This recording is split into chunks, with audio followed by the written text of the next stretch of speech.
Hello, hello, hello, everybody, and welcome to the Crust Flopcast, episode 80, and welcome on in, everyone. I hope you're all having a wonderful start to the week.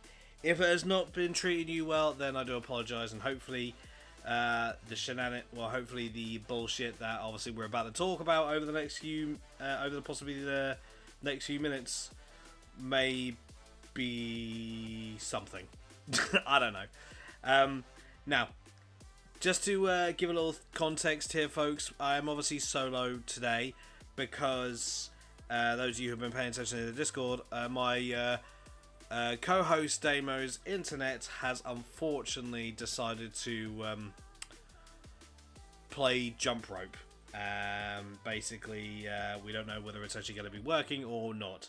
So rather than just worry about it and then try our luck, I just gave Damo the night off to do with as they see fit while we run this thing solo. So you guys have got me yapping. Probably won't be as long as normal when we usually do these things, but it is what it is. I will try and cover the stuff that Damo obviously found as well as what I have found. In terms of gaming news, we've been kind of preoccupied with other stuff over the past couple of weeks. To summarise, people who actually we thought were, well, someone who we thought was actually not too bad turned out to be very untrustworthy. And though it doesn't affect us, it is harsh to see. And it's just more reason why a lot of small... It just proves why a lot... I'll just say this. The actions of this individual are the exact reason why a lot of small content creators are incredibly nervous to reach out to other people. Is that exact reason. So, yeah, so I've been kind of preoccupied with that as well as a few other things going on. The information that we have found, obviously, now don't take everything that we say here to heart, folks. I'm only operating on the information that has been presented to me and I have found and looked into myself. I would appreciate it if you kept a very open mind, and if you are curious about any of the articles that we speak about on today's episode, then please do go ahead and do your own research so that you are actually informed up to the level that you wish to be. Now, I'll say this, if you do hear any noise in the background, that would be my niece, who's staying over for the week. She's very hyperactive right now. I think the only thing that'll basically keep her down is literally about 5 rolls of sellotape. At least. But yes, with that being said, let's get into it. Obviously, we normally talk about what games we've been playing over the past couple of weeks, but any games that I have been playing, you guys are fully aware of, because I've been playing them on stream. And, well, if there's any videos of them, obviously you can see that. So, we're obviously going to skip that segment of the Flopcast today, and we're actually going to get straight into the news as we have found it. Starting off with some Silent Hill news. Yes, I'm actually covering some Silent Hill news, which is very weird. Normally leave that for Damo. So, this is from thegamer.com, and the article reads as this. Silent Hill fans are being lured into fake Silent Hill F betas, and Konami isn't happy. Well, who the fuck would be? Silent Hill F, set in 1960s Japan, is so terrifying that even Australia banned it at first. Fans are at risk of fraud from fake Silent Hill F betas, as Konami warns of impersonation accounts. Konami emphasizes to only trust official sources when, like the game's website or Twitter, for information to avoid fraud. The fact that people are actually going around actually making fake... They're getting people to sign up for fake betas is like, really, guys? Just really? You really feel the need to actually do that? Like, what is wrong with you? Why? What?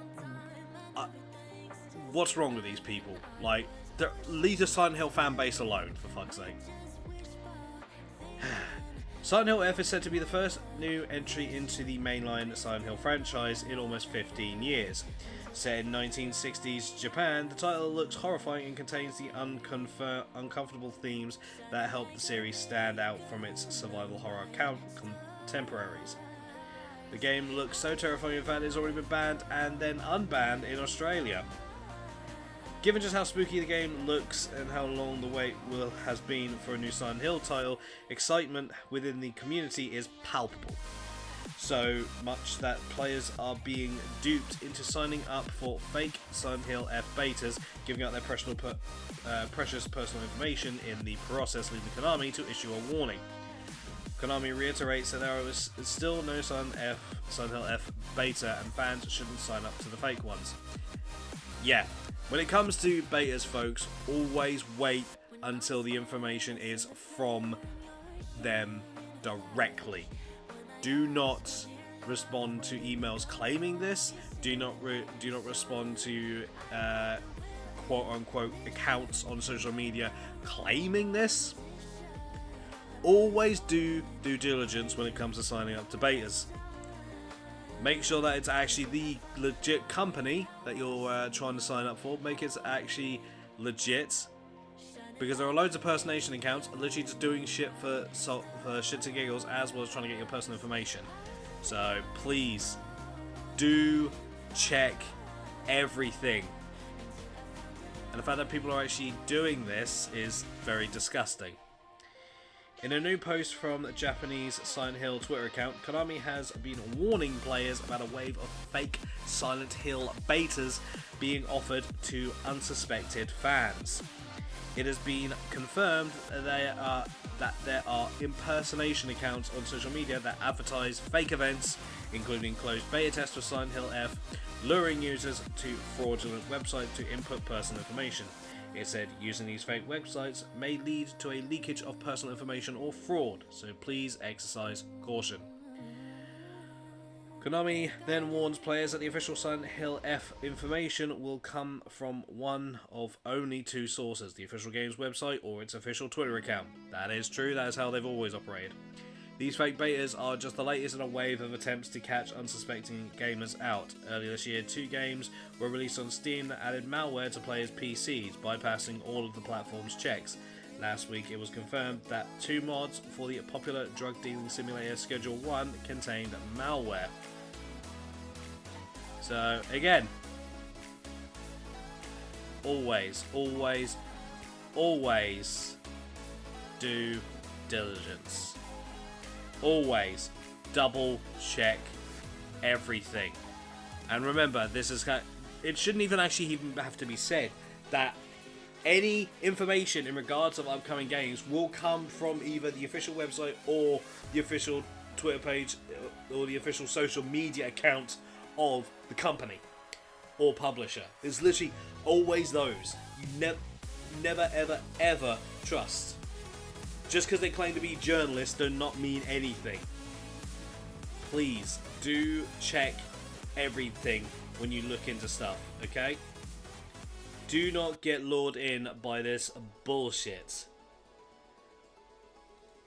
Don't let fakers ruin a good time. It's not good that people are doing this. It is very bad. And the fact that, to be honest, I think if you have found yourself signed up to one of these things, do report the account immediately, so that they can report the social media account, whether to whatever platform it's on, or to the official maybe like official Twitter page of said company, so that they can actually be made aware, so then maybe more information can get spread. And do make people aware of these fake ones, please. Don't let these fuckers ruin your good time. Don't let these fuckers ruin a good time. Because this is how games unfortunately get tainted. Like, it through some form of bad PR, it just ruins the experience. And then you don't feel like wanting to play because you had such a bad experience related to it, even though it had nothing to do with it. This is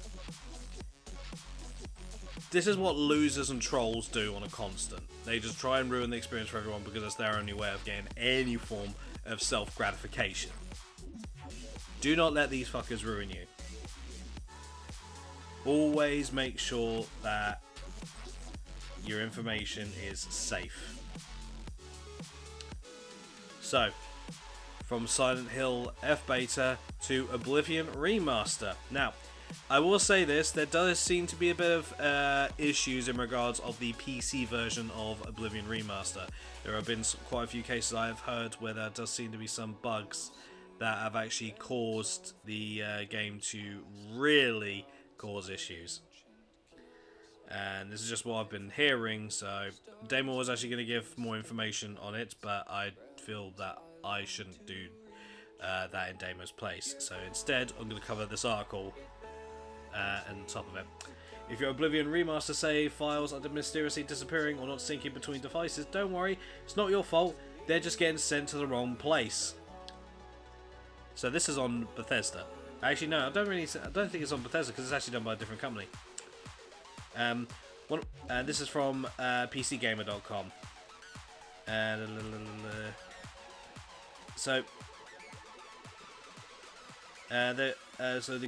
So this is what the article states, and I quote: "One of my favourite things about owning a Steam Deck is the fact that I can get away from the shackles on my desk when playing a game and pick up where I left off portably. I was looking forward to doing the same with Oblivion Remastered until disaster struck. My save files were nowhere to be seen. Turns out I'm not the only one. As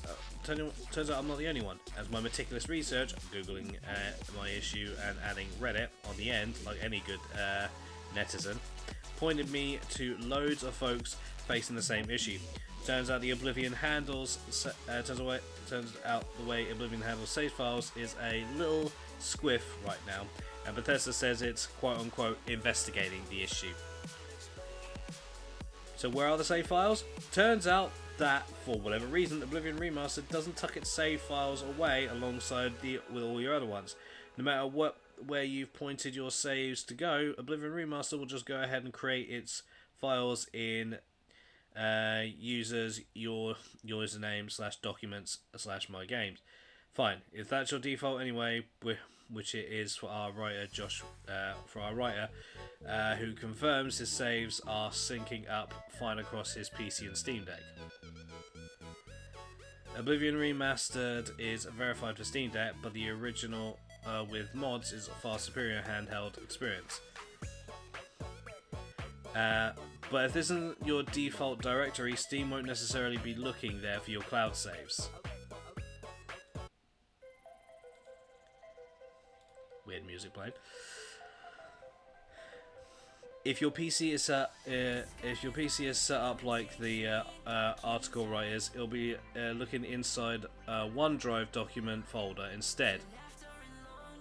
Why would it be looking? I'm sorry, but why would it be set to look in OneDrive?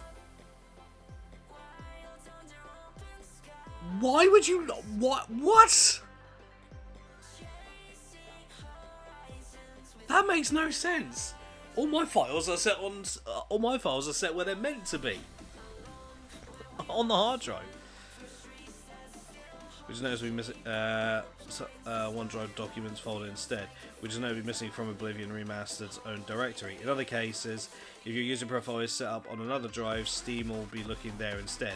This mismatch can cause a bit of panic, like it did for me. I've even seen some fringe cases of Reddit where the game initially sets up your correct folder, but then subsequently tries to pull from the default C drive documents folder, making it look like you've lost hours of precious adventuring around Cyrodiil. If you're playing on Steam Deck and trying to get your saves onto your PC, thankfully the solution is pretty simple. The writer was able to dive into OneDrive folder, find Steam Deck saves safely tucked away, which you can then copy over to the non-OneDrive documents folder.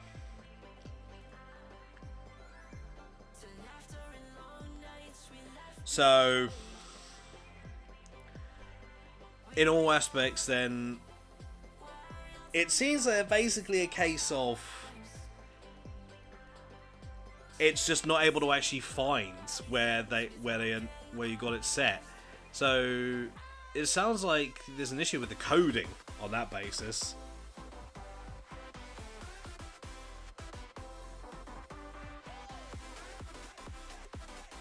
Which is a bit weird, the fact that in order to actually get around this, you have to literally get the folder, get the files, and then dump them back into OneDrive. Which, that shouldn't be the case. That's pretty scuffed, if you ask me.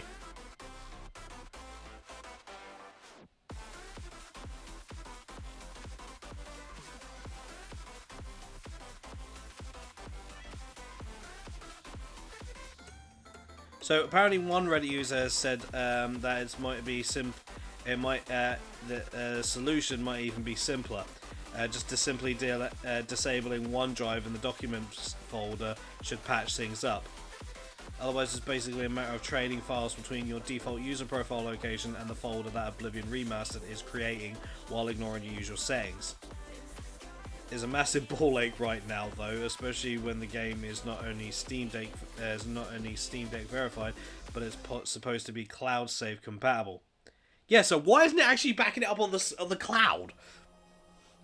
Like, hopefully it'll be a relatively easy fix on Bethesda's end to get Oblivion Remastered saving on the correct folder. So that's confusing, why it would do that. Like, what the hell?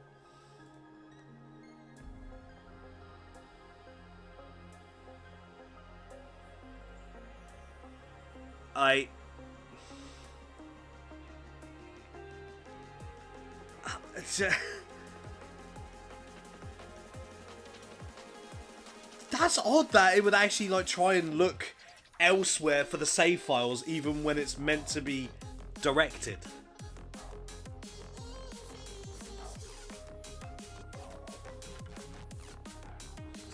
Like, it's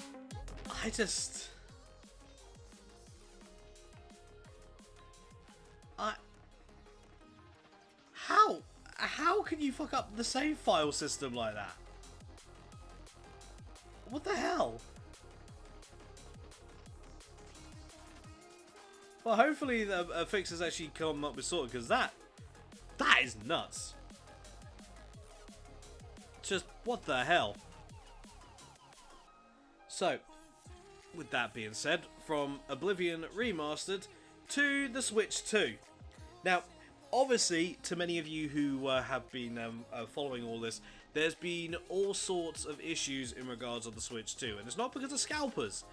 It's because people have been actually having trouble trying to actually get a hold of a Switch 2 or actually get their pre-orders in, which is not surprising, considering the fact that Nintendo have actually taken so many steps in order to prevent scalpers from actually screwing everyone over, like what happened with the PlayStation 5 and the Xbox Series. So, with obviously just a month left to go till it actually comes, some more information actually come out, and this is coming from NintendoLife.com. Switch 2's dock isn't compatible with the original Switch, according to Nintendo. So if you are hoping to actually use your Switch 2's dock for your original Switch, yeah, that ain't gonna work. Switch 2 is getting a new dock, and if you've been wondering whether you'll be able to use your original Switch with it, apparently not. According to a listing on Nintendo's Japanese website, as highlighted by Nintendo Everything, the original Switch systems seemingly can't be used with the Switch 2 docking station. This includes the Switch, Switch Lite, and Switch OLED devices. A user on gbatemp.net also supposedly reached out to Nintendo's European support team and received the following message. Dear customer, thank you for contacting Nintendo's Contact Center Europe team. We understand from your message that you would like to know if you could use the old Nintendo Switch in the dock from the new Switch 2. Docking station for Switch 2 is not compatible with the new Switch. Well, I'm going to say this before we continue with the article. I'm not that surprised, considering the fact that the Switch 2 is actually a different bit of kit, so obviously the dock would have to be a bit different too. So I imagine the power used, obviously, for the dock would be a little bit different to the original Switch. So I'm not that surprised, to be honest. As noted in the guide, Nintendo's customer support page locally has confirmed the original dock is not compatible with the Switch 2. Here's official notice about this. Nintendo Switch is not compatible with this Nintendo Switch 2. Additionally, Nintendo's local websites mention how the original AC adapter for the Switch is not compatible in TV mode on the Switch 2, but it can apparently charge the Switch 2 system when plugged directly into the unit. That's all. If you want to maximize the performance of the Switch 2 in TV mode, you'll want to make sure you're using the HDMI cable supplied with the new system. Nintendo's website says the unit will ship with a ultra high speed HDMI cable. That still no Elder Scrolls 6 sad noises. Hey Ada, in regards of that, Ada, we probably won't hear anything about that for fucking ages. Like, I can almost guarantee we won't hear anything in regards to that for ages. So don't get your hopes up on that one, Chuck.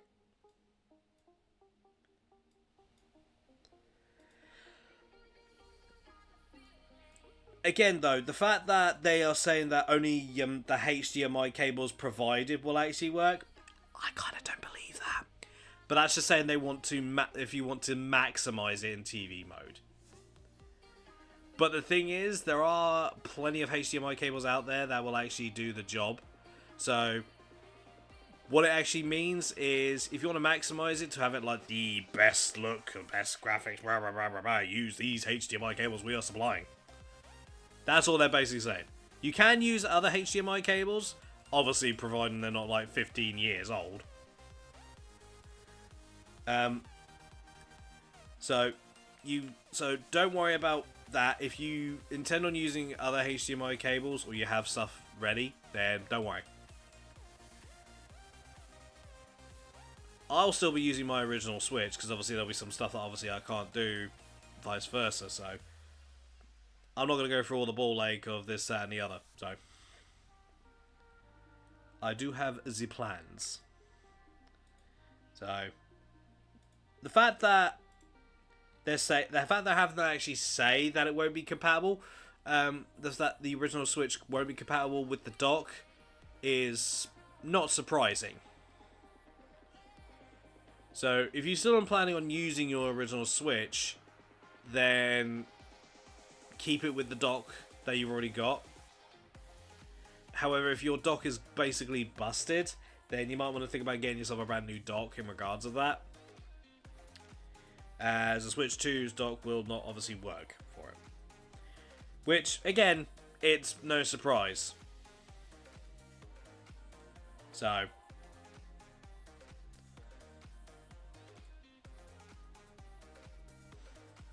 alright, sorry, just getting the next article up.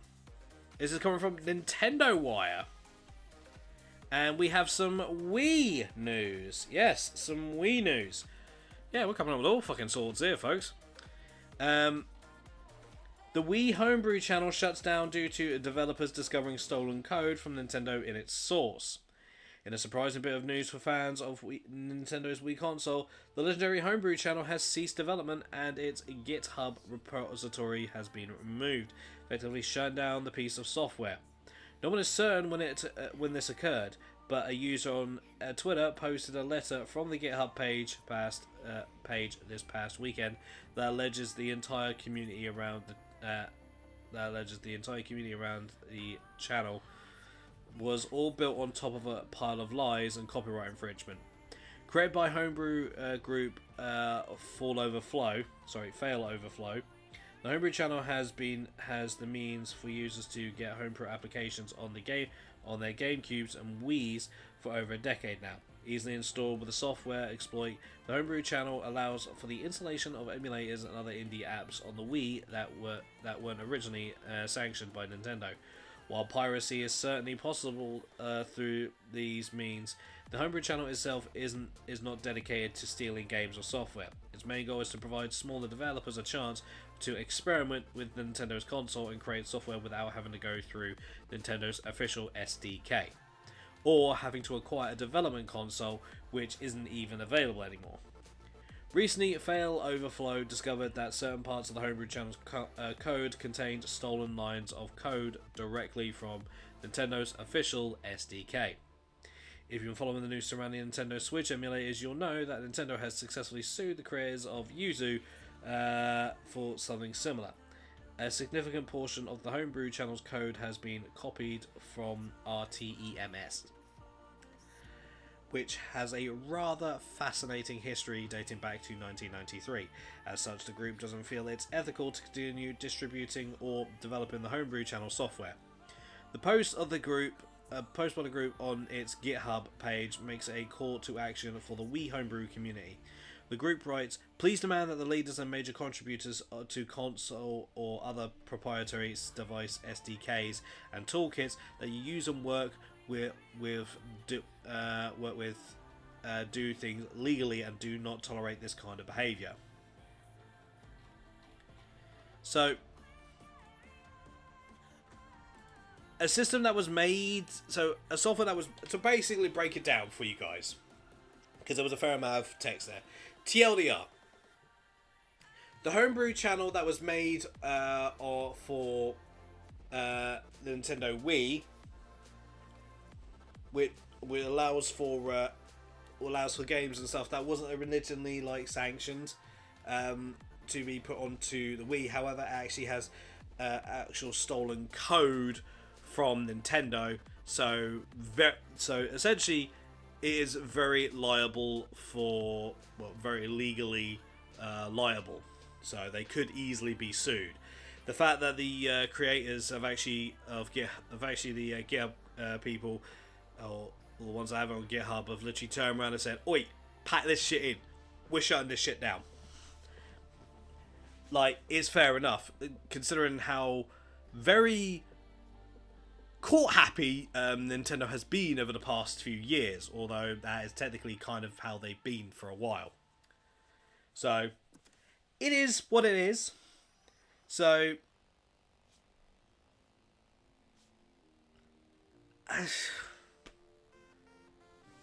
I think it's not a case of whether it's legal or not. I think it's a case of they found it and they're like, "Oh shit, we need to get this shit, we need to remove this shit now before we end up in court." Which, you know what? It's kind of fair. Last thing I want to do is find I've got a fucking court summons because Nintendo's gone, right, bam. Yeah, I don't want that shit. I'm pretty sure no one else wants that shit. So,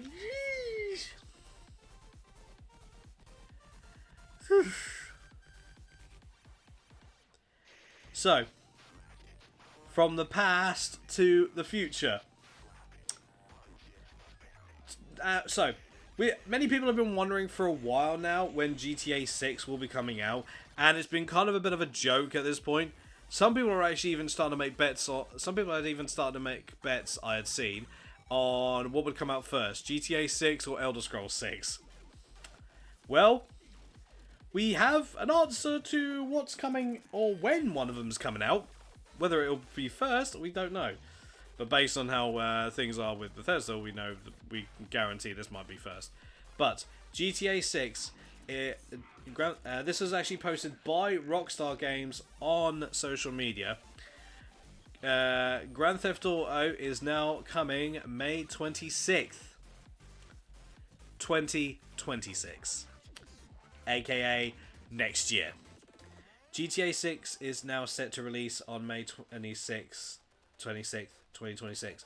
We're very sorry that this is later than you expected. Not really. I'm gonna say this, Rockstar. This about lines up with what I expect from you guys. You guys can't seem to. You guys throw everyone at one project, and then once that's done and interest is drawn out, you then kick them off to another project instead of having them just keep working on stuff. So again, it's it's about what I expect from you guys, so don't apologise for something I literally already knew. The interest and excitement surrounding a new Grand Theft Auto has been truly humbling for our team. Yawn. We want to thank you for your support and your patience as we work to finish the game. With every game we have released, the goal has always been to try and exceed your expectations. Red Dead Redemption 2 Online. What have you guys done with that?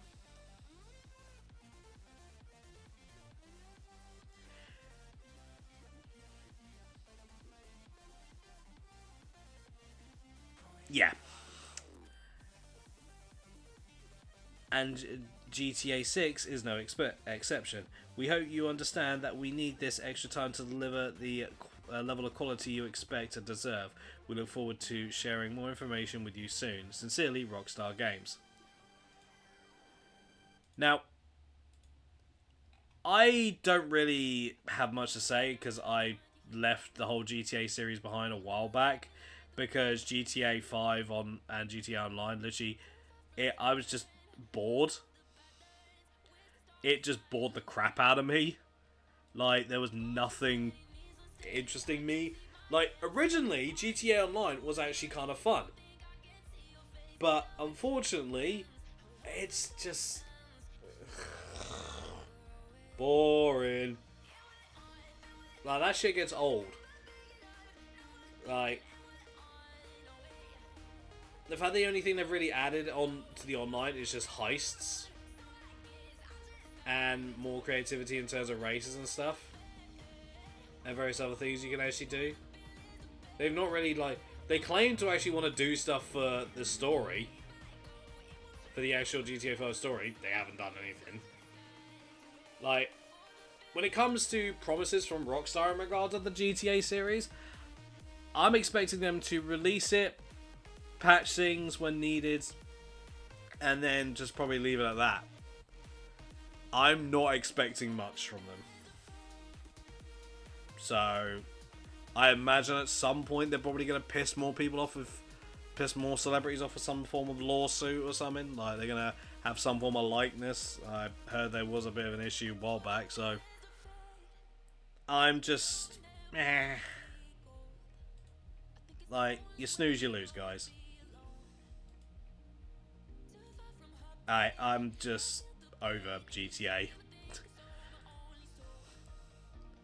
So, from Rockstar to a bit of an oops. This is coming from Nintendo Life, and the article reads as this: "Oops, Yuji Horii may not have leaked massive remake news after all. Update: translator was just having fun with Chrono Trigger." So this article has been updated. So there was a possibility of a recent event that took place where there may have been hints of a potential Chrono Trigger remake. Considering how Chrono Trigger has actually been considered one of the best RPGs of all time, I kind of don't blame people for hoping. And any little thing that people might say, well, people are going to take it and run for a mile. And the article says this: well, we did say it and take it with a pinch of salt, but it looks like Yuji Horii may not have mentioned anything specifically about a potential Chrono Trigger remake after all. Gematsu, spotted by our sister site Push Square, has checked all over all the footage and seems to have confirmed that nope, a Chrono Trigger remake was never mentioned by Yuji Horii himself, but rather brought up by the translator only. Oops. Well, as the famous game over screen intro Chrono Trigger says, but the future refused to change. We're still hopeful though. Are you? Odd how they've actually done this well, weirdly, but here's the original story. A remake of the beloved RPG, which is celebrating its 30th anniversary this year, is on the way, at least according to Dragon Quest creator Yuji Horii. Yep, the dream remake might be coming.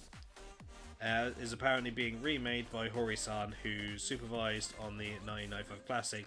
May have accidentally let it slip during a panel at Napoli Comic Con. Mobile fans who attended Hori's panel have attested that the legendary game creator has apparently confirmed the remake's existence via Insider Gaming. First, these to crop up from the Chrono Trigger subreddit, where user DF Toroko1 said in a thread titled Yuji Hori confirms Chrono Trigger remake at Comic-Con in Nepalese, that the father of Dragon Quest and Chrono Trigger let this information slip during an interview, and that the audience went crazy. And now another user has entered the Chrono Trigger remake conversation with footage from the panel featuring the moment from Yuji Horii where the game was seemingly confirmed to exist. While the footage is all in Italian and Japanese, user Kaguya Shinomiya has provided an English translation of the discussion with "It's discussed about a remake of it," referring presumably to Chrono Trigger. The footage is below. Yeah. So, there is no Chrono Trigger remaster, despite what people are hoping. So the translator of it was literally just trying to raise, like, I don't know what I'm sorry, but they were having a little bit of fun, but come on, dude. People are asking you to translate what was said, not what you were hoping to have a little bit of fun. That's just wrong, guys. Don't poke people like that. Like, that's just wrong. Just, no. So, this is the last article for the Flopcast, and it is from GameSpot.com, and it reads as this: Until Dawn game writers aren't surprised they weren't credited in the film. Larry Fazenden and Graham Resnick wrote the Until Dawn video game, but you won't see their names in the film's credits. Over the weekend, Sony's Until Dawn movie opened with $18 million worldwide, and bear in mind this article was posted on April 28th. And while the film's credits include everyone involved with the movie itself, Larry and Graham, the writers behind the Until Dawn video game, were completely excluded. Fessenden and Resnick aren't necessarily surprised by that snub, but they do sound disappointed by it. I didn't assume anything, but I thought somebody would have bothered to throw in our names, even during the end credits, Fessenden told The Hollywood Reporter. But there's no courtesy in showbiz. Fessenden and Resnick acknowledged that they didn't create Until Dawn, but they did produce 10,000 script pages during the development that covered the game's branching narratives. Although the movie does feature Stormare reprising his role as Dr. Hill, it is a brand new story with new characters. The writers jokingly suggested that they were more upset about not reprising the small roles in the film. Fessenden played the stranger in the game, while Resnick voiced a radio DJ, but noted that they aren't angry about the Until Dawn film. However, they are dismayed that the Writers Guild has nothing in place to give video game creators their due in films based upon their work. I truly think the guilds are not keeping up with how fast the industry is moving away from traditional media formats, says Resnick. I don't know what that's going to do for the future of the industry. Excuse me. Kim MacAskill, apologies if I butchered your name, madam, that is actually a hell of a name. A former narrative director for Sony shared a statement on her LinkedIn page about the Until Dawn movie excluding the game's creative team. She also stated a petition to get Sony to update the film's credits to include the game's creators. Which, to be honest, if the people that actually had a hand in writing the game's narrative, as well as loads of stuff for it, are getting credit. I'm sorry, but I feel as though the original creators of it, as well as writers and stuff, should get something. But again, it's more the case of video games versus film. If the Until Dawn film gets loads and loads of awards, then that's going to screw over the game writers, because then people are going to think that the Until Dawn writers actually did a better job the film writers did a better job than the game writers, but that's not the case. Yes, they didn't have a hand in the film, but it's still their work. They did write. They did do 10,000. They did do like what was the arc? What did it say? Like 10,000. Just trying to find where it says.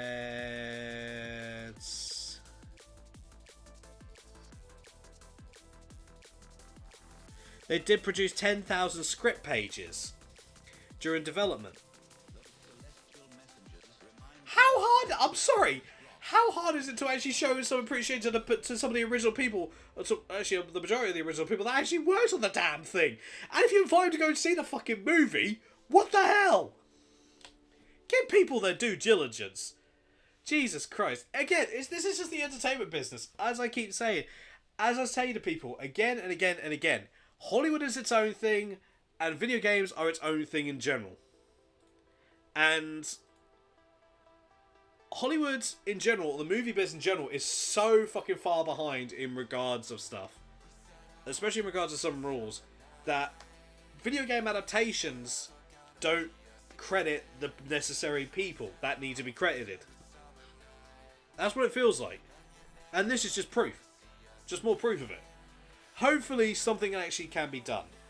But it's why I'm always skeptical. When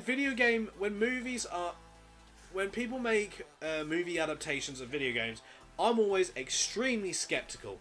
Because once it leaves the hands of the original people that made it, it then goes out the fucking window with whatever narrative that whoever's behind it tries to push. Look at a Borderlands movie. Prime example. They butchered that. So many actual talented... I would say this. So many talented actors...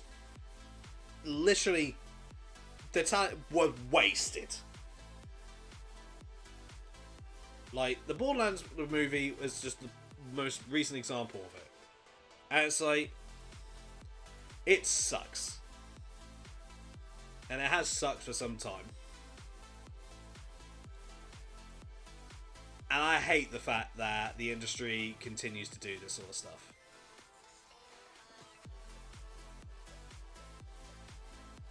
But again, I am not that surprised.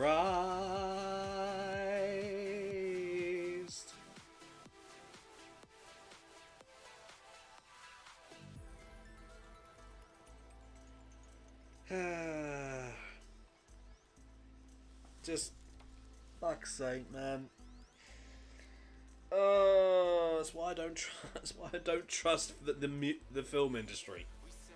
That's why I don't trust the film industry. It's because it's like, I know it's a bit rich for me to say this, especially because there's but I can actually say this. Films in general tend to bore me. I actually haven't watched a film, like a recent film, in years. Like, I think the last load of movies we actually watched were the American Pie movies when we were sat there having a watch party in Discord. Like, I generally... Movies just became just too same old. There's nothing original about it. Literally... I find video games actually more appealing because there's actually a lot more going for them. There's actually different stories. There's actually different narratives at work. Yet, I just...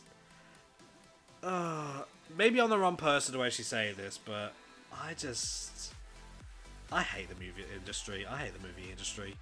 Like, the entertainment industry is struggling to actually keep up with the flow of things. And this just proves more of what I'm afraid of.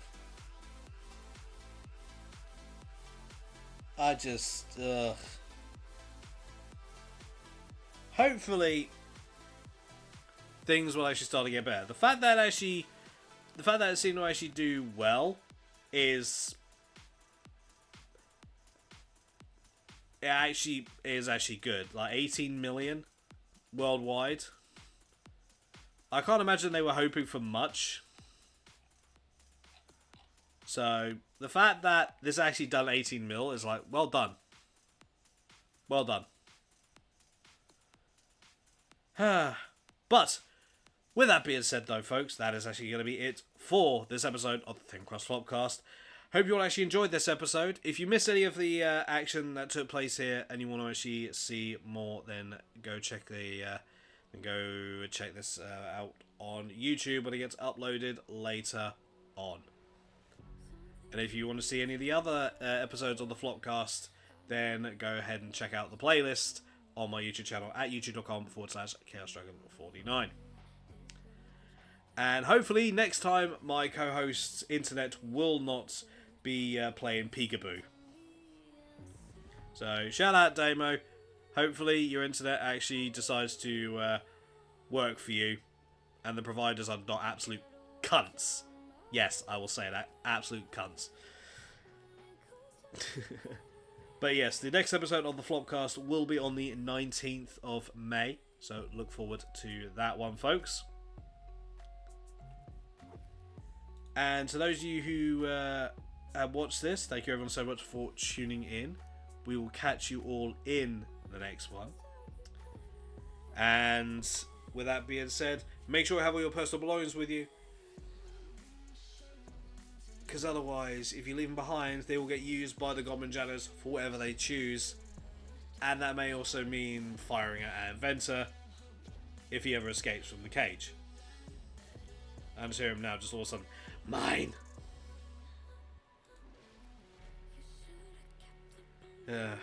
But yeah, we'll see you guys in the next one. And as always, raise your pizzas high and say it with me. Stay chaotic and live for the challenge. Bye bye.